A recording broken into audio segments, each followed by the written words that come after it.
Hello, hello. Can you hear us, Anthony? It's I really great. can. Nice to see everyone. Sorry that I couldn't be there in person. No problem, no problem. It's really, really great and a great pleasure to have you with us. I'm sure a lot of people know you from the podcast, from the different initiatives that you're undertaking.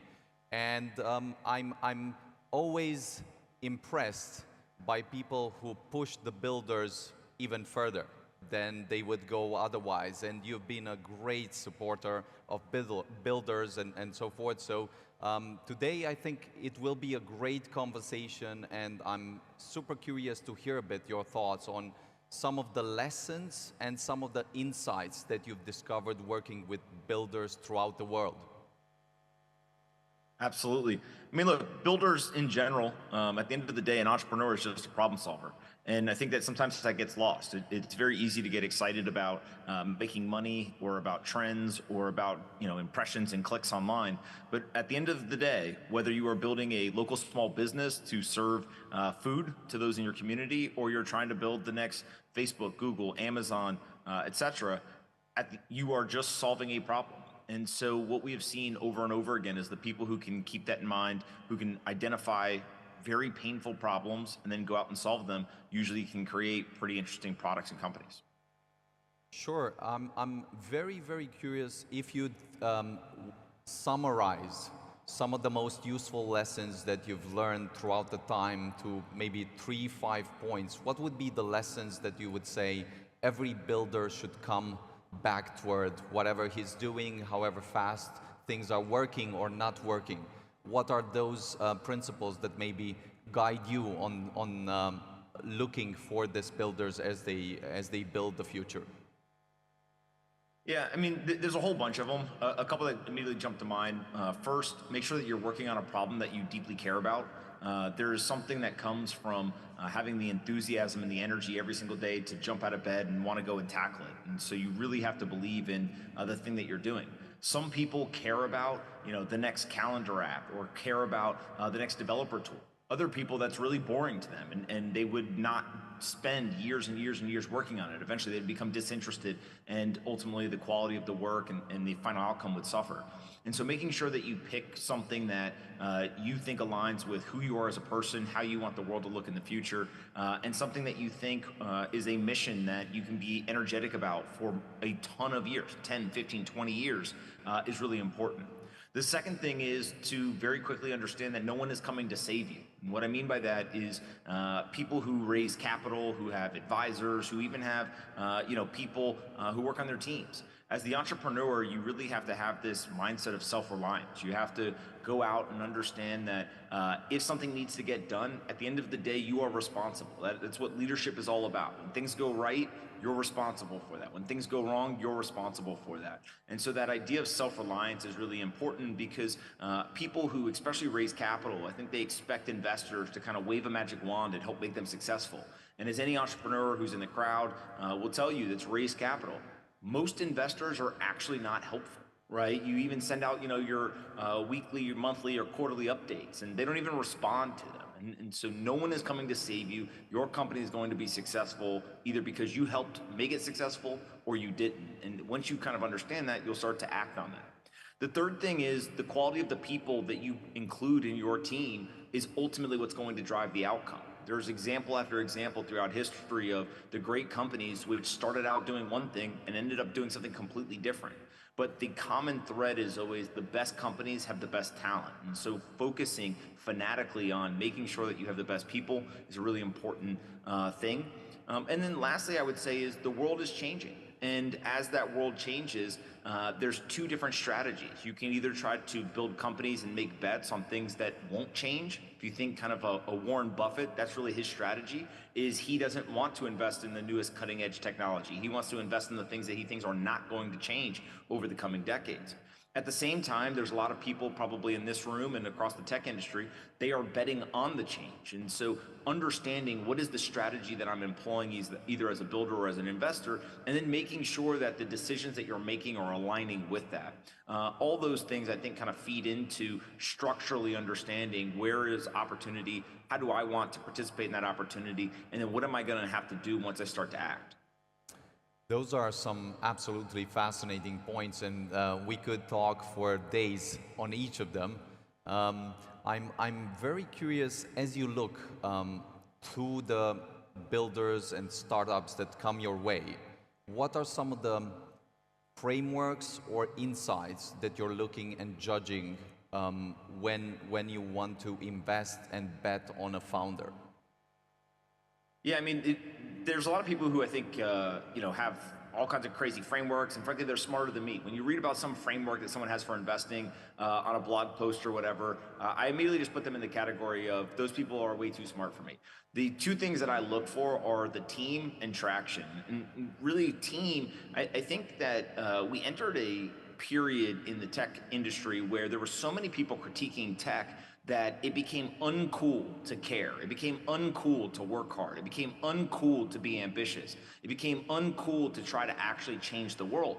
And it was almost because we had over-rotated so much on that, and as the critics showed up, they were able to kind of take hold of the narrative and attack and say, how are you so arrogant to believe you can change the world? I actually think it's the exact opposite. Yes, we should be arrogant enough to change the world, right? And the reason is because we have examples throughout history that show technologists and entrepreneurs are the ones who change the world. I say over and over again that founders and builders are the single most important people in the world because they're actually the ones who act. Every single thing around you was built by an entrepreneur, right? And so people will always say, no, that's not true. The government had a huge hand. The government will fund a lot of things. The private sector will fund a lot of things, but ultimately an entrepreneur is who builds this stuff. And so the chair that everyone is sitting in right now, an entrepreneur provided it. The building that you're in, the entrepreneur provided it. The technology we're using to live stream right now, an entrepreneur provided it. The food that you ate today, an entrepreneur provided it. Every single thing in your life, an entrepreneur created. And so understanding that entrepreneurs and builders are the single most important people in the world, and that we should be arrogant enough to believe that we can change the world, because you have to believe it if you actually want to do it, I think is a really, really important piece. And so when I talk to teams, there's a lot of folks who I think are saying the things they think people should say, and what you find are those people are ill-equipped to go and be successful in today's world. If you go and you talk to a founder who is so arrogantly believing in themselves and their team that they can go and fundamentally change something, they have a higher probability of being able to do that. And so you can tease that out pretty quickly. The second thing is traction. I always say, just take it to the extreme. What is the single best pitch that you could ever do for an investor? You just screenshot your metrics. No words, no deck, no memo, no anything. If you have an amazing company that's working, you should be able to just screenshot your dashboard and send it to an investor, and they immediately call you and say, I want to invest. That's the best pitch possible. And so what ends up happening is the worse that your metrics are, the more that you need the deck, the more that you need the memo, the more that you need the sales pitch. And so really, if you kind of focus on what is the thing that ultimately is going to convince investors to want to invest in what I'm doing, it is proof that it is working, right? That is the most best argument, if you will. And so I think that if you take these teams that are really high quality, that are ambitious, that will not kind of relent when it comes to critics or inertia or anything like that, and you combine it with something that is working, that is ultimately where we get these kind of fundamental step changes in society and the economy, and that's really where the best investors are trying to put their capital.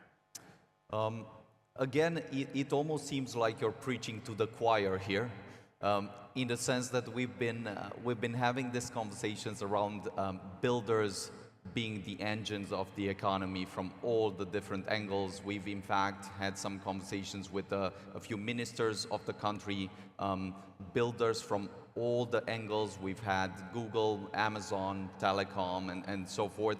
And I think what's clear in this part of the world, in Europe, is that some things cannot be moved unless we move them with builders. And we're intentionally framing the conversation around the conference as a kind of renaissance of European ambition, a kind of rekindling of what once moved mountains within Europe, whether it's culture, scientific method, and other types of progress steps that we've taken. I'm curious how you see Europe, and if you see a kind of opportunity where Europe can really take the lead in some steps that have not been taken maybe, or that have played too much on regulation and bureaucracy and so forth. And if you have some thoughts on how Europe might start this engine and push things forward. Yeah, look, as many people I probably know, my wife is from Bulgaria. I've spent a bunch of time in Eastern Europe, and generally believe that anyone with an internet connection anywhere in the world now has the opportunity to compete on the global stage, right? And so whether you are in Europe, whether you're in Asia, whether you're in the United States, it's all a level playing field. And the reason why that's so important is that I think most builders and entrepreneurs, that's all they ask for. Give me an opportunity. I'll take it from here. And so literally with an internet connection now, you can do anything regardless of where the geography is that you are.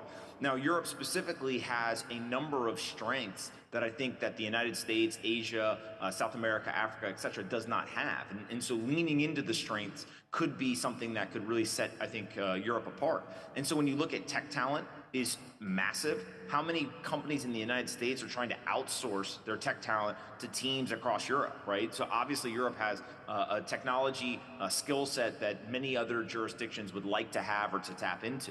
The second thing is cost of living tends to be a little bit lower, and so therefore you can actually do more with the same amount of capital. A third thing is that Europe has been around very long time. There's tons of entrepreneurs who have tons of history. There's very large families that have been doing this for a long time. And so being able to tap into knowledge and connections and things like that.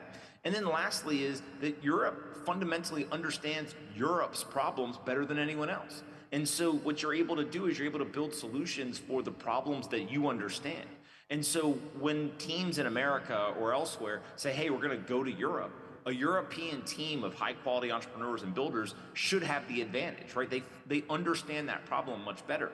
And so I think that in a global world where everyone is doom scrolling on Twitter or Instagram or whatever, it's very easy to get caught up in kind of the global competition. Oh, I want to do what the people in the United States or in Asia or South America, et cetera, are doing.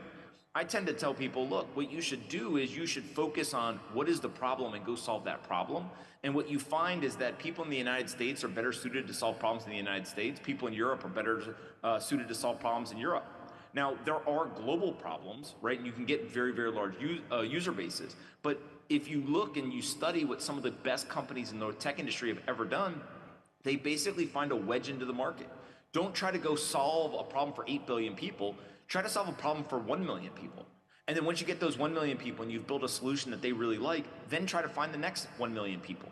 And you'll eventually get to 8 billion people if you are successful. But by building for some sort of wedge into the market, what you do is you kind of box the problem. You box the opportunity.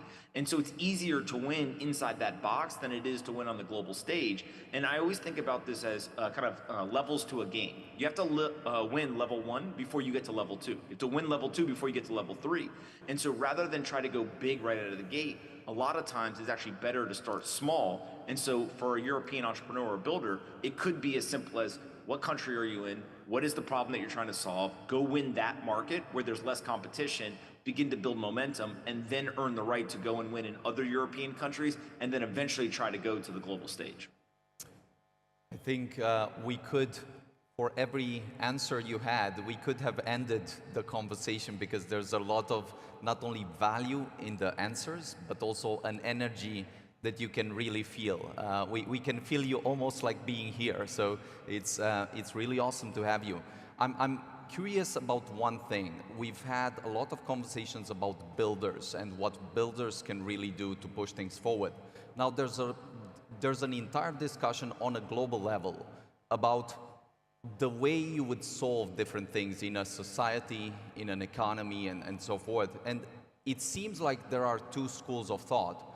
One is very much relying on a zero-sum mindset game, where you just want to redistribute stuff, take stuff from some people and give it to some other people, stop consuming, stop doing this, stop doing that, and so forth. And then there's another school of thought which understands that economic growth is the one thing that really improves the world. And much of what we have as economic growth comes from new technologies that we can push forward and so forth. And in one way, the one way we could really improve things is by accelerating growth, by really finding these levers. I'm curious if you were to suggest some things, like 2-3 ways by which the Romanian government might look to accelerate the economic growth that's happening in the country. What would those be? Remove every single blocker for an entrepreneur to be successful, period. Just literally empower entrepreneurs and then get out of the way.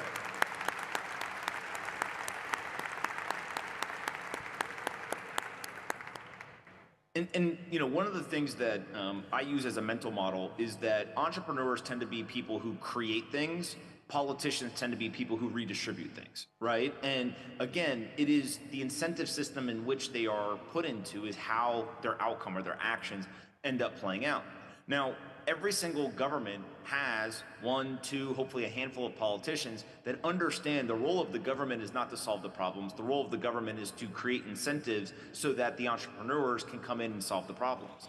And the reason why that becomes so important in certain countries is because when you have entrepreneurs who are courageous enough to go do this, right? And again, I use those words very carefully. The fact that someone wants to create something from scratch that has never been done before is an insane idea, right? You are going to spend your time, your money, and your energy. You are going to trade off your personal health, your mental health, all these things in order to go try to accomplish this goal. And so when somebody is willing to make that sacrifice, it is one of the most patriotic things that they can do for a country, is they want to improve their country and the lives of their citizens. And so as a government, if you want people to contribute to the country, if you want people to contribute to that patriotic kind of endeavor, then what you have to do is you have to help them. But helping them is not competing against them. It is not slowing them down. It is not putting friction in the way. It's actually the opposite. And so what we have seen across the world is that when governments make a conscious decision and they say, we are going to empower entrepreneurs, we are going to use the ideals of democratic governments, we're going to use capitalistic incentives, and we are going to let these people who are courageous enough to try to build a better world, and we're going to simply empower them and get out of the way, that is where you start to get true innovation. That is where you start to get true economic development. And so I always come back to this idea that what the internet did was it exposed everyone to the ideas of what was happening globally. But the best governments realize that they are in a global competition. And so in a global competition, the people that are actually on the playing field are not the politicians. The politicians are not competing against each other. It's the entrepreneurs who are competing against each other. And so I almost look at the politicians as they are the people who are in the training room. They're the people who are providing the water on the sidelines. They even may be sometimes the people who are trying to come up with a strategy for the game, but they're not actually on the field.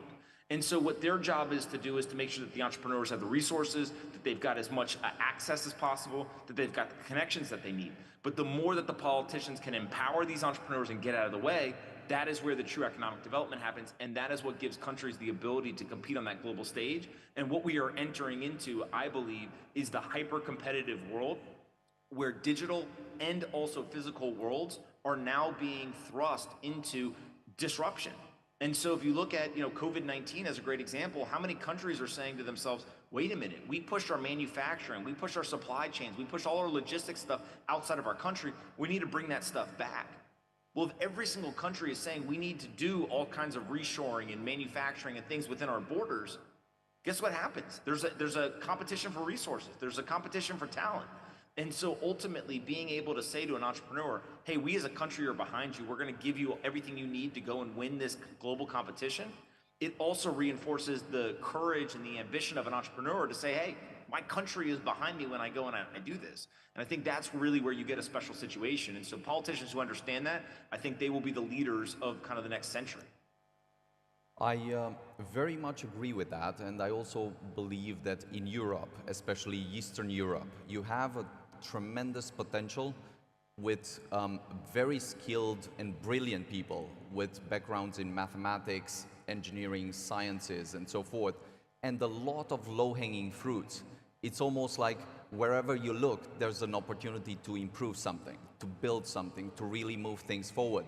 And it's almost like right now, there is no real competition between the countries because countries have been focusing mostly on the wrong things, have slowed down, and then you have some Eastern European countries which have started the engine, which have understood that this is the way that they can accelerate growth.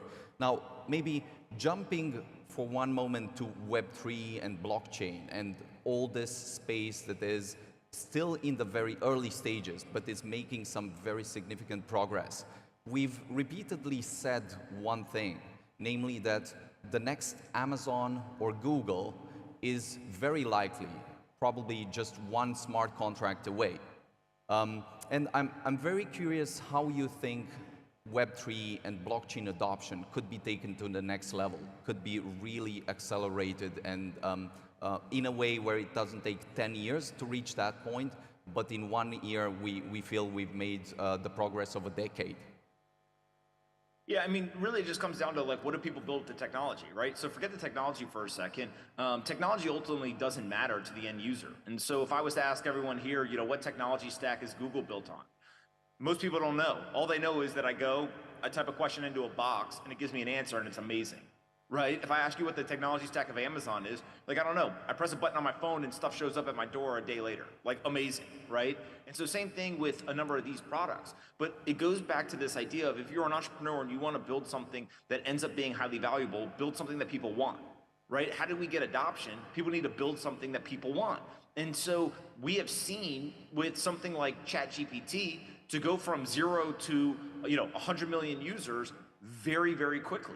Well, it's obvious that people wanted this thing. They were very interested in it. And so really what we're looking for is how can people take all these different technologies that technologists are very aware of now, use them in some form or combination, and then end up with a product that people are literally clamoring over. If you do that, adoption will explode. And to your point, that can happen overnight. It can happen in a couple of weeks, a couple of months. And so really, I think part of what, as a community, people have to look around the room and say is, hey, we've got 1 or 2 products that have a ton of global adoption, but there's not a lot of them actually. This is really cool technology, but what that means is that there's tons of opportunity still left on the table, right? If you go and you look at, I don't know, starting a hedge fund on Wall Street today, there's actually not that much opportunity, right? There's been so many smart people for so long who've been working on this, and they've arbitraged away a lot of that alpha. And so really what's happened is you start to get this commoditized industry. That is not what we're sitting here today with, right? We have a couple of products that have reached kind of critical mass and have gotten global adoption, but there is still a ton of opportunity, right? That we haven't had enough time. We haven't had enough smart people working on it yet. And so one that should invigorate people, that should, encourage them to go and try to build it.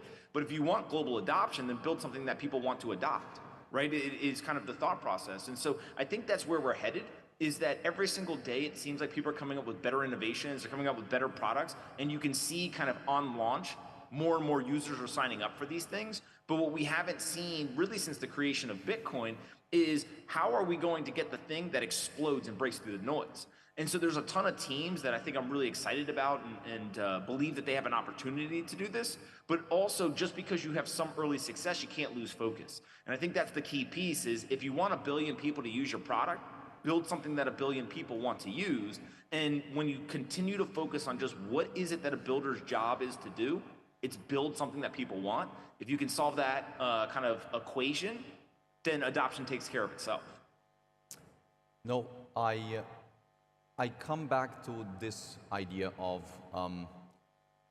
what I think most companies, most blockchains, most teams lose focus on, which is if you're fighting with your competitor, you always lose focus of what problem you're trying to really solve. And whenever you're focusing on building a solution for 1 billion users, at that point you understand how much the world might change, how much everyone might win if you have this one solution. So it's been extraordinary to have you with us and hear some of these thoughts. If there's one thing that builders should take home with them, what's that thought that they should take? The world will try to convince you not to be ambitious. They'll tell you that it's crazy, it's unreasonable. Tell them they're wrong, and then go prove that they're wrong by building things that people want. And the folks who have the courage to do that ultimately are the ones who end up changing the world and improving the lives of billions of people. And so everything in your life is going to try to convince you not to do this. But if you really believe in it, you will act and you will build something that people want. Anthony Pompliano.